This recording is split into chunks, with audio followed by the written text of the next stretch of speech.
A paz do Senhor, meus irmãos, a todos vocês, mais uma vez aqui com o canal Despertai. Eu quero trabalhar com vocês do porquê houve uma contenda entre o arcanjo Miguel e Satanás pelo corpo de Moisés, tá bom? Primeiramente, a gente tem que entender o porquê que Judas traz esse texto de um texto apócrifo e o insere em sua carta.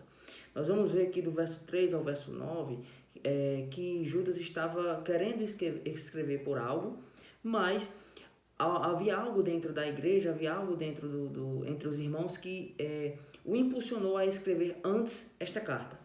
Nós vamos começar aqui a partir do verso 3. Se você tiver sua Bíblia, por favor, acompanhe. O verso 3 diz: Amados, procurando eu escrever com toda diligência acerca da salvação comum, tive por necessidade de escrever para vocês e exortar vocês da batalha pela fé que uma vez foi entregue aos santos. Então, uma vez que nós cremos, nós temos uma batalha até o dia de Cristo. E Judas vai dizer que ele queria escrever sobre a salvação comum, sobre a redenção da humanidade e todas essas questões. Mas ele teve que exortar, trazer uma palavra deste tipo, sobre essa batalha que há na fé. Aí ele vai explicar o motivo, né? No verso 4 ele vai dizer por que se introduziram furtivamente ou secretamente alguns, que esses alguns é o que ele vai tratar aqui desses falsos irmãos, essas pessoas que denigrem a santidade de Deus e por aí vai.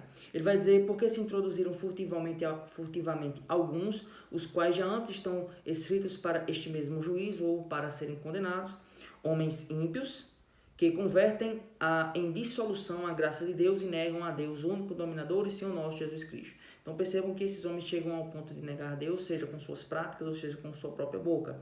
E ele vai chamar também esses homens de homens ímpios. No verso 5 ele vai dizer: mas eu quero lembrar para vocês, como já uma vez vocês já souberam, que havendo o Senhor salvo um povo e tirando ele do Egito, destruiu os que não creram. No verso 5 ele vai trazer o exemplo dos que não entraram na terra prometida pela falta de fé, por não permanecerem na fé. No verso 6 ele vai trazer o exemplo de anjos que não permaneceram na sua santificação, no seu estado original, e então se contaminaram e por isso pereceram. E no verso 7 ele também vai trazer um exemplo sobre a cidade de Sodoma e Gomorra, que por terem todas essas práticas, eles tiveram um testemunho, do qual tipifica o lago de fogo, ainda nesta terra. Então ele traz esses três exemplos para demonstrar que estes mesmos homens terão a mesma condenação por terem práticas semelhantes. E esses homens estavam entrando furtivamente entre os irmãos e disseminando as suas práticas. E então, ele no verso 8, ele vai dizer o seguinte: Contudo, também estes homens ímpios, semelhantemente adormecidos, ou seja, eles têm a sua mente cauterizada, eles não têm uma revelação, as coisas espirituais para eles não têm sentido.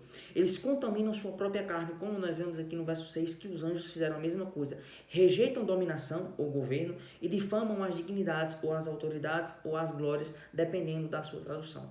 Então percebo que o verso antecedente da questão retirada do livro apócrifo, nós temos Judas dizendo que esses homens têm seus olhos obscurecidos, eles contaminam sua carne, ou seja, vivem pecando, rejeitam o governo, eles não aceitam autoridade, seja de um pastor, seja de um líder, seja da própria pessoa que está à frente em uma empresa, por exemplo, ou até do presidente, ou qualquer coisa, nesse caso aqui governadores, né, reis, nesse tipo de contexto. Então, homens que não aceitam serem guiados, não aceitam liderança. Nós vamos ver que a dominação aqui tem esse sentido de autoridade, está debaixo da autoridade de alguém. Então, é como se Judas nos quisesse dar a entender que estes homens aqui estavam se rebelando contra pastores, contra líderes, contra os próprios reis. Isso também ainda hoje acontece. Eles difamam as dignidades, ou seja, as autoridades ou as glórias que Deus derrama sobre a humanidade. Nós vemos que existem dois tipos de autoridades que Deus outorga.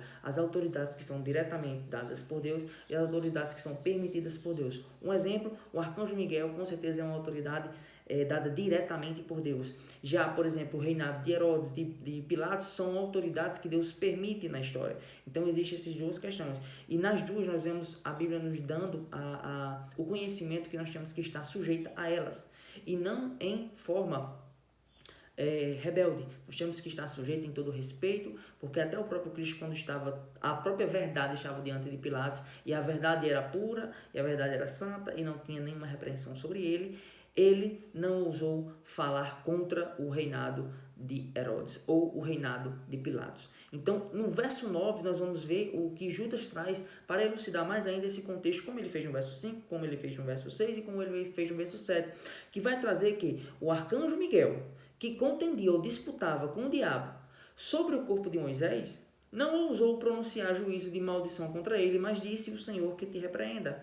Nós vamos ver também na Pesquita que a Pesquita vai dizer o seguinte: mas o arcanjo Miguel, que falando com o adversário, então você veja que houve uma conversa entre eles, houve uma disputa, e ele contendia pelo corpo de Moisés, ele não se atreveu a invocar juízo de blasfêmia contra ele, mas disse, o Senhor te repreende. Então veja que havia um porquê ter essa contenda do corpo de Moisés, mas Judas vai trazer esse texto apócrifo para trazer à luz ao contexto que ele quer elucidar, que até um anjo da maior categoria estava disputando contra o diabo, que é todo enganador, é todo acusador, é toda espécie de malignidade. Ele não ousou trazer juízo condenatório porque era uma autoridade que foi permitida por Deus. Então, nem os homens, que são homens carnais, estavam se sujeitando às autoridades e dando juízo condenatório contra elas, mas você vê que o arcanjo Miguel respeitou o diabo e deixou que Deus julgasse ele, que Deus o repreendesse e pelo poder de Deus as coisas fossem como deveriam ser. E isso é interessante porque nós vemos que há pelo menos 3 possibilidades que os autores colocam do porquê Judas, do porquê houve essa contenda de Miguel e de Satanás. A primeira é que, como Moisés matou um egípcio e escondeu, Satanás queria ficar com o corpo dele para que profanasse o corpo dele, porque ele era um pecador. Outra também diz que Satanás queria a autoridade sobre o corpo dele, consequentemente sobre toda a essência dele, porque ele era pecador, ou seja, o sentido de acusador. E a terceira, que é a que eu uso mais, que acho mais lógica, é que como o povo no Egito estava passando, na verdade, na peregrinação da saída do Egito para Canaã, estava no deserto, estava ali em um contexto de muita idolatria. Nós vemos que o Egito não saiu da cabeça do povo, e nós vemos tanto isso que no bezerro de ouro, aquele bezerro representa uma das divindades egípcias.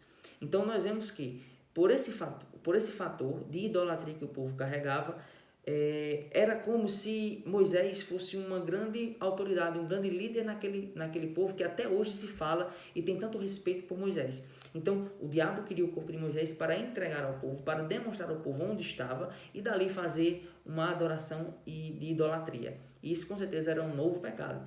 Então, isso que o diabo quer, né? Então, tanto é que o livro de Deuteronômio, capítulo 34, Deus vai sepultar o próprio Moisés para que nada disso venha a acontecer, certo? Você pode se perguntar, por que Judas escreveu um texto de um livro apócrifo? Não é porque Judas trouxe, né, esse texto de um livro apócrifo, que esse livro apócrifo, a Ascensão de Moisés, ele é escritura sagrada. Nós vemos que Judas também vai citar Enoque, mas nós vamos compreender que, assim como Paulo citou um filósofo da época para elucidar e trazer luz ao contexto que ele estava falando, assim Judas fez, tá bom? Então, no próximo vídeo, nós vamos falar do porquê, qual é o mistério que há sobre essa contenda e do porquê Deus permitiu que isso viesse até a Escritura Sagrada, tá bom? Fiquem na paz do Senhor Jesus Cristo. Amém.